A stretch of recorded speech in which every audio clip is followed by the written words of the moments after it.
ইনশাল্লাহ আগের থেকে আগে যারা ট্রাফিক দায়িত্ব পালন করতো ওনারা অনেক সময় ছিল, আবার অনেক সময় দোকানে গিয়ে আড্ডা দিত।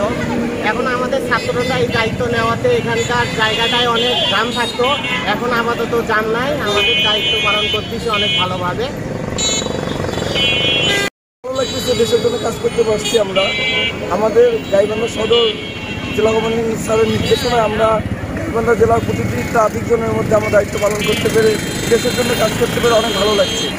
দেশের একটা নিরাপদ সড়ক ব্যবস্থা হোক, যেন কোনো দুর্ঘটনা না ঘটে, সেই জন্যই আমরা আমাদের দেশের নিরাপদ সড়কের জন্যই আমরা যানজট নিয়ন্ত্রণের কাজ করতেছি।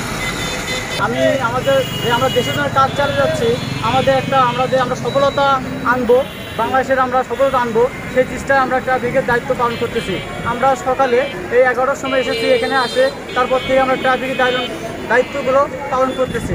আমরা আমাদের এই রোদের মাধ্যমে আমরা যে পরিশ্রম করতেছি, আমাদের একটাই দাবি, আমরা দেশকে সফলতা করব। আমরা দেশের জন্য জীবন দিতে আছি।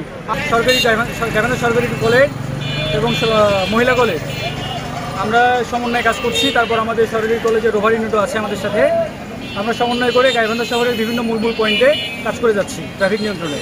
যেমন আমাদের বড় মসজিদ পয়েন্ট, তারপর এই চত্বরটা, আমাদের ট্রাফিক মোড়ে, তারপর জেলা পরিষদ মোড়, তারপর আমাদের কয়েকজন ক্যাডেট এবং কয়েকজন রোভার ইউনিটের সদস্য তুলসীঘাট বাজার মনিটরিং করতে গেছে। এভাবে আমাদের কার্যক্রমগুলো চলছে। আচ্ছা, অবশ্যই আমাদের ভালো লাগছে, এটা অবশ্যই একটা ভালো লাগার বিষয়। দেশ সংস্কার চলছে, সংস্কারে আমরা সাথে থাকতে পেরে নিজেদেরকে অবশ্যই ভালো মনে করছি। এতটুকু।